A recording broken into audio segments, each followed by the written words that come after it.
दिल्ली की धड़कनों के बीच आसमान से बातें करता एक ऐतिहासिक स्तंभ, कुतुब मीनार। क्या आपने कभी सोचा है कि यह मीनार किसने बनवाई, क्यों बनवाई और इसके पीछे क्या है वो कहानी जो सदियों से इतिहास की दीवारों में छुपी है? आइए चलते हैं समय के उस दौर में जब भारत की जमीन पर दिल्ली सल्तनत की नींव रखी जा रही थी। सन से 1192 तुर्की मूल के शासक कुतुबुद्दीन ऐबक ने भारत में गुलाम वंश की स्थापना की। युद्धों में विजय के प्रतीक के रूप में और इस्लाम धर्म के प्रसार के लिए उन्होंने एक भव्य मीनार बनाने का संकल्प लिया। यही थी कुतुब मीनार की शुरुआत। लेकिन ऐबक केवल इसका आधार ही बना पाया। उसके निधन के बाद उसके दामाद इल्तुतमिश ने निर्माण कार्य को आगे बढ़ाया और अंततः फिरोज शाह तुगलक ने इसे 5 मंजिलों तक पूरा किया। निर्माण कला की अद्भुत मिसाल। रेड सैंडस्टोन और संगमरमर से बनी इस मीनार की ऊंचाई करीब 73 मीटर है। उस समय यह दुनिया की सबसे ऊंची मीनारों में गिनी जाती थी। इसमें कुरान की आयतें भी खुदी हुई हैं, जो इसकी धार्मिक महत्ता को दर्शाती हैं। रहस्यों और घटनाओं से भरा इतिहास। कहते हैं कभी बिजली गिरने से इसकी सबसे ऊपरी मंजिल क्षतिग्रस्त हो गई थी, जिसे बाद में दोबारा बनाया गया और अंग्रेजों के समय में इसकी मरम्मत का कार्य भी हुआ। इसके पास ही स्थित है कव्वत उल इस्लाम मस्जिद, जो भारत की पहली मस्जिदों में से एक मानी जाती है। और वहां है लौह स्तंभ, जो कभी नहीं झंग खाता। वैज्ञानिक भी इसके रहस्य को आज तक नहीं सुलझा पाए। तो आज कुतुब मीनार एक यूनेस्को विश्व धरोहर स्थल है। हर साल लाखों लोग इसकी भव्यता को देखने आते हैं। एक इतिहास, एक कहानी, एक चमत्कार जो दिल्ली के दिल में बसा है।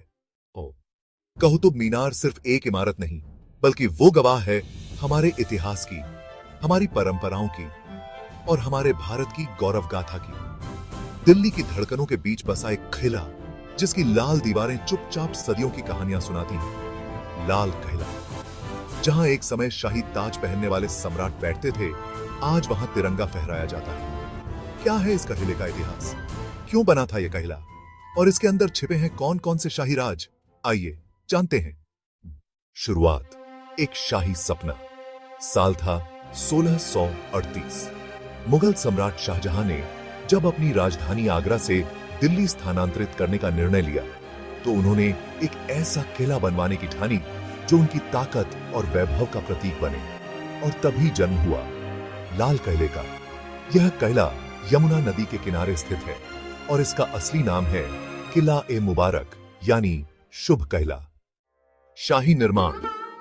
इस किले की दीवारें लाल बलुआ पत्थर से बनी हैं, इसीलिए इसका नाम पड़ा लाल किला।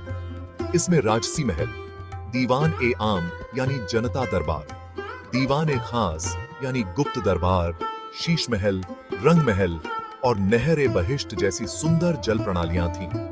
नहर ए बहिश्त मतलब स्वर्ग की नहर, जिसमें फव्वारे और पानी की लहरें राजमहलों में ठंडक लाती थीं। शाही राज, सत्ता और साजिशें। लाल किले की दीवारों ने कई राज देखे हैं। यहीं बैठकर शाहजहां, औरंगजेब और अन्य मुगल सम्राटों ने भारत पर शासन किया।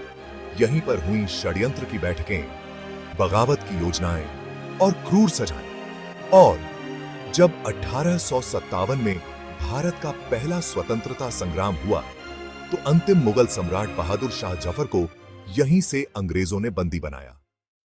अंग्रेजों का कब्जा और भारतीय स्वतंत्रता संग्राम।